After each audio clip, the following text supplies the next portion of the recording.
kasih atas partisipasinya dan kehadirannya melalui video YouTube saya hari ini. Pada pertemuan kita hari ini di mata kuliah metode penelitian sosial kuantitatif, saya akan membahas terkait macam data penelitian. Di sini saya akan tetap mengacu pada buku Profesor Dr. Sugiono, di mana topik kita hari ini terkait macam data penelitian. Sambil saya menjelaskan, nanti akan saya tunjukkan dan sisipkan sedikit gambar-gambar bagan bagaimana mekanisme dan juga garis-garis koordinasi antar macam data penelitian, yaitu dimana jika dibedakan menjadi sumbernya, macam data penelitian dipisahkan menjadi data lapangan dan data dokumen. Itu dulu yang mungkin sebagai pengantar pertemuan kita hari ini terkait macam data penelitian ini. Nah, data hasil penelitian itu sendiri bisa digunakan menjadi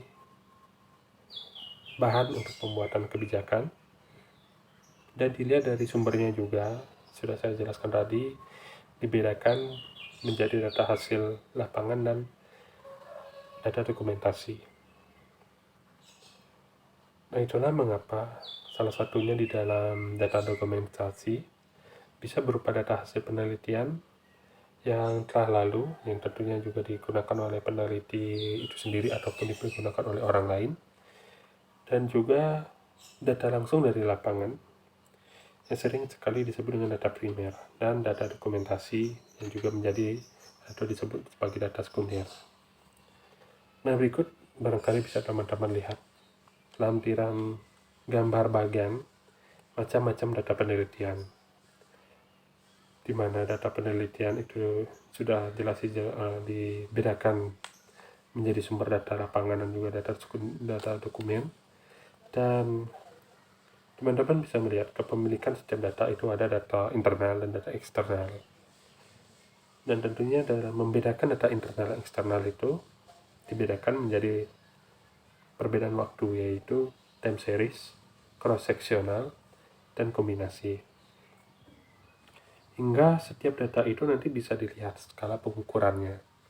Apakah termasuk data ordinal, data interval, ataupun data rasio. Saya mulai dulu dari yang pertama, terkait kepemilikan data. Data hasil penelitian lapangan maupun dokumentasi bisa dibedakan menjadi data internal dan data eksternal. Data internal adalah data hasil penelitian berasal dari apakah lembaga itu sendiri, dan juga data eksternal adalah data yang berasal dari penelitian dari luar lembaga itu sendiri. Misalkan teman-teman sebagai mahasiswa Universitas Udayana melakukan penelitian, dan penelitian itu bersumber beberapa datanya dari Universitas Udayana sendiri. Nah, itu menjadi bentuk data internal. Tetapi ketika teman-teman mahasiswa Udayana melakukan penelitian di suatu daerah, dan daerah itu bukan sebagai bagian dari Universitas Udayana, nah itu termasuk data eksternal. Nah, inilah mengapa ketika data internal maupun eksternal, ketika dilihat dari segi waktunya bisa berupa data time series, cross-sectional, dan gabungan. Data yang pertama yaitu data time series. Adalah data yang dikumpulkan beberapa kali dalam interval tertentu, dan interval waktunya dalam rentang waktu yang relatif sama. Data interval ini selain dikumpulkan dalam waktu yang sama, juga menggunakan instrumen dan objek yang sama. Inilah mengapa ketika peneliti yang menggunakan desain penelitian atau data time series ini akan menunjukkan data yang berbentuk time series.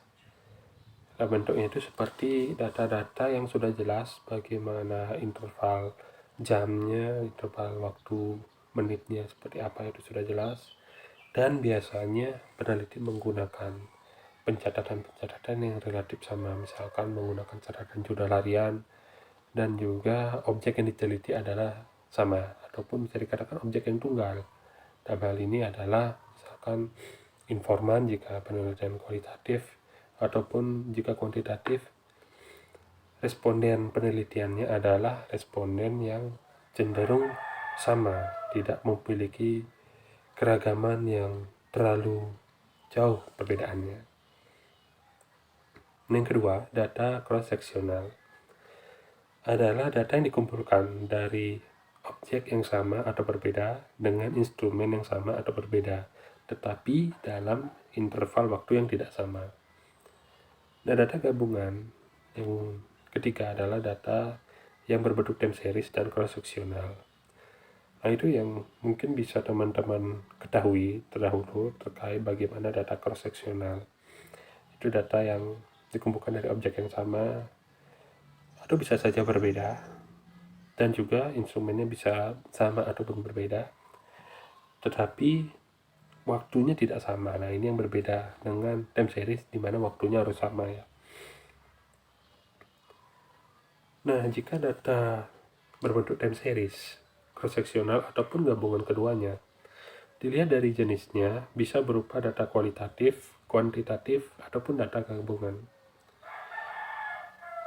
Yang saya jelaskan dulu yang pertama terkait data kualitatif adalah data yang berbentuk kata, kalimat, narasi, gerak tubuh, ekspresi wajah, bisa juga bagan, ataupun gambar dan foto. Nah, itu data-data kualitatif. Sedangkan yang kedua, data kedua itu data kuantitatif adalah data yang berbentuk angka atau data kualitatif yang diangkakan. Nah, itu juga bisa. Bukan berarti kuantitatif itu kaku harus data yang benar-benar berbentuk angka, tetapi bisa saja data kuantitatif adalah data-data kualitatif, sebagaimana sudah saya jelaskan tadi jenis-jenis kuantitatif, tapi data itu distratifikasi menggunakan tingkat-tingkat skor.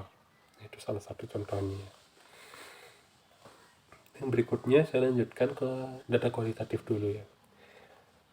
Nah, data kualitatif bisa dibedakan menjadi dua macam, yaitu data kualitatif empiris dan kualitatif bermakna.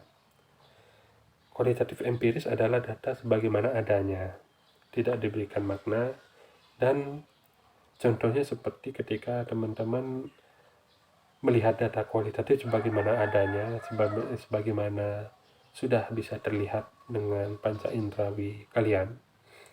Seperti contoh orang yang memakai baju warna merah, nah itu sudah jelas. Misalnya seperti saya menggunakan baju warna merah, itu sudah jelas bagaimana bentuk warna merah itu, yang pencitraan di mata kalian itu warna merah itu seperti apa. Hingga atau contoh lainnya misalnya warna-warna lainnya seperti warna hitam mungkin.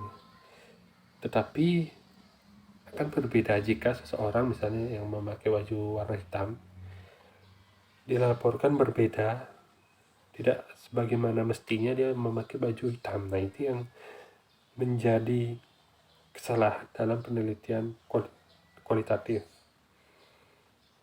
Meskipun dalam penelitian kualitatif bisa mengeksplorasi data secara lebih mendalam, hingga pada akhirnya penelitian kualitatif bisa menghasilkan data kualitatif yang lebih bermakna. Dan data kualitatif bermanfaat untuk memberikan interpretasi terhadap fakta-fakta yang diperoleh di lapangan secara empiris. Nah, untuk yang berikutnya juga, setelah barusan saya menjelaskan terkait data empiris, sebagaimana teman-teman pahami, dan juga data yang bermakna itu apa maksudnya, saya akan melanjutkan ke skala pengukuran.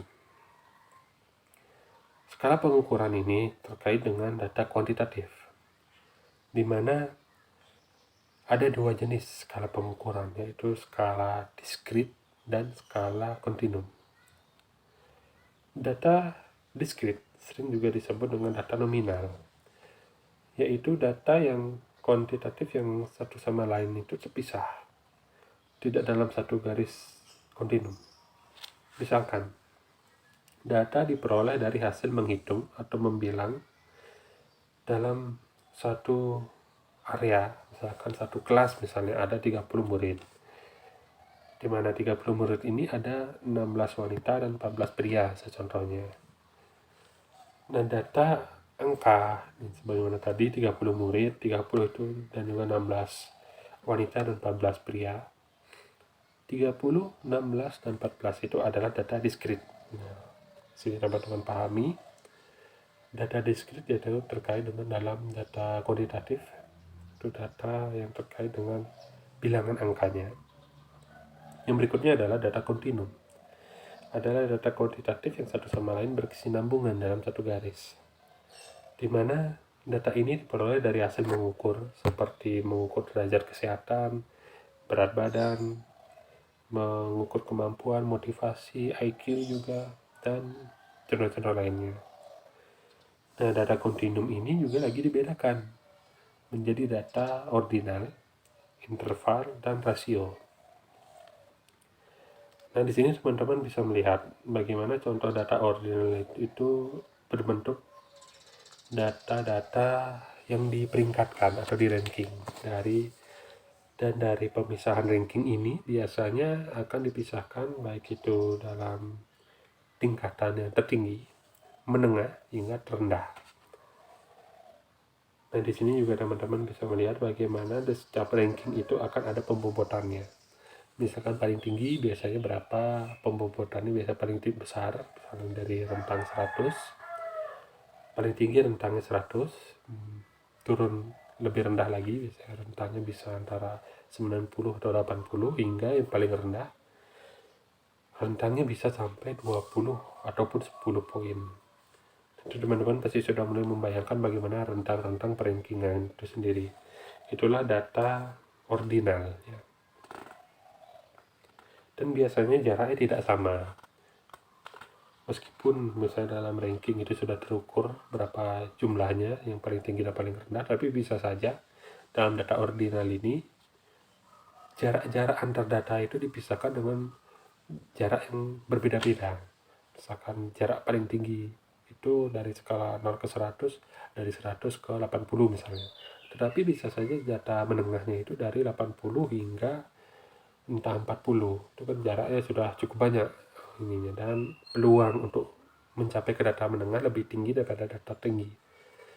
Itu juga mengapa bisa dikatakan untuk data rendah pun bisa lebih tinggi untuk peluang untuk mencapainya dibandingkan data yang paling tinggi, karena data paling tinggi peluangnya paling kecil. Itu misalnya contoh dalam data ordinal. Yang kedua yaitu bentuk data interval.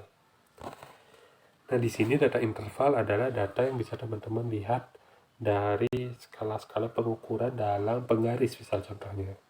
Di mana dalam data penggaris itu jaraknya sama, tetapi juga bisa memiliki atau tidak memiliki nilai nol absolut. Mengapa saya katakan nilai nolnya tidak absolut? Karena bisa saja nilai nol yang dalam data interval ini dia memiliki makna. Bukan berarti itu adalah satu yang kosong, tetapi itu adalah menjadi satu bagian untuk mengukur nol lebih rendah dari angka 1 misalnya. Nol lebih tinggi dari angka minus 1. Nah, itulah yang dianggap bahwa nilai nol itu bukan berarti ada nilai yang terendah, dan bisa saja data interval ini tidak memiliki nilai nol yang absolut. Bagaimana juga dalam skala pengukuran interval ini, ketika teman-teman mengukur dari interval angka deret yang sama, dari 1, 2, 3, 4, 5, 6, tetapi sebelum masuk ke 1 tentunya ada angka 0. Nah, 0 ini sebagai salah satu titik ukur untuk mengukur bahwa 0 ini lebih rendah dari 1, tetapi bisa saja 0 itu lebih tinggi ketika ada skala minus 1, minus 2, minus 3. Dan biasanya untuk memisahkan ini, nilai positif ada di bagian kanan nilai 0, dan nilai negatif ada di bagian kiri nilai 0. Inilah mengapa dalam data rasio ini teman-teman bisa ketahui bahwa nilai 0 itu bukan sebuah nilai nol yang absolut, karena ada penjelasan yang sudah saya jelaskan tadi, nilai 0 bisa lebih rendah dari 1, tetapi bisa lebih tinggi dari minus 1. Dia bukan menjadi tolak ukur nilai yang paling rendah, tetapi hanya sebagai indikator untuk mengukur nilai-nilai lainnya yang di sekitarnya. Nah, barangkali sekian penjelasan yang bisa saya jelaskan kepada kalian. Dan semoga kalian bisa mengambil poin pentingnya terkait macam-macam data penelitian. Selain itu juga teman-teman juga sudah mendapatkan sedikit bagaimana perbedaan antara kualitatif dan kuantitatif. Ini menjadi pengantar yang penting bagi teman-teman untuk kita akan masuk ke poin minggu depan, yaitu macam-macam metode penelitian. Apa saja yang jenis-jenis penelitian kuantitatif, apa saja macam-macam penelitian kualitatif, dan juga macam-macam penelitian kombinasi dari kuantitatif dan kualitatif. Barangkali teman-teman berpikiran, bagaimana caranya mengkombinasikan penelitian kualitatif terhadap kuantitatif, karena seringkali jenis-jenis ini, jenis kuantitatif dan kualitatif itu adalah jenis yang berbeda, akan sulit untuk mengkombinasikannya. Nah, di sini kita akan mempelajari bagaimana cara untuk mengkombinasikan antara penelitian ini, meskipun dalam prakteknya itu memang sangat sulit. Saya pun mengakui sebagai akademisi, baik itu ketika sudah menjadi dosen maupun sebelum menjadi dosen, sangat sulit untuk menggunakan cara-cara atau metode penelitian campuran ini, karena paradigmanya berbeda, dan bagaimana memposisikan kedua jenis yang berbeda ini antara kualitatif dan kuantitatif ini di porsi yang sama, agar tidak sampai cenderung yang sering kali dilakukan adalah melakukan penelitian kualitatif dan menggunakan data kuantitatif. Bukan berarti Anda mengkombinasikan kedua jenis penelitian itu. Nah, ini yang harus teman-teman ketahui bersama. Jangan sampai teman-teman hanya sekedar meminjam data kuantitatif ke penelitian kualitatif teman-teman, ataupun teman-teman hanya meminjam data kualitatif pada penelitian kuantitatif Anda. Jadi akan tetap bentuk penelitian Anda tetap condong ke salah satu sisi, tetapi Anda tidak menunjukkan bahwa Anda sebagai seorang peneliti yang cukup paham, cukup mahir dalam mengelaborasikan kedua jenis penelitian itu ya. Jadi terima kasih kepada teman-teman, tetap jaga kesehatan kalian. Kita tetap tidak mengurangi kualitas pembelajaran kita meskipun dengan metode apapun, baik itu melalui Google Meet maupun secara tidak sinkron secara langsung seperti melalui YouTube ini, tetapi semoga teman-teman bisa mendapatkan poin penting yang barangkali bisa menjadi inspirasi maupun sebuah tambahan wawasan baru terhadap ilmu pengetahuan teman-teman semua.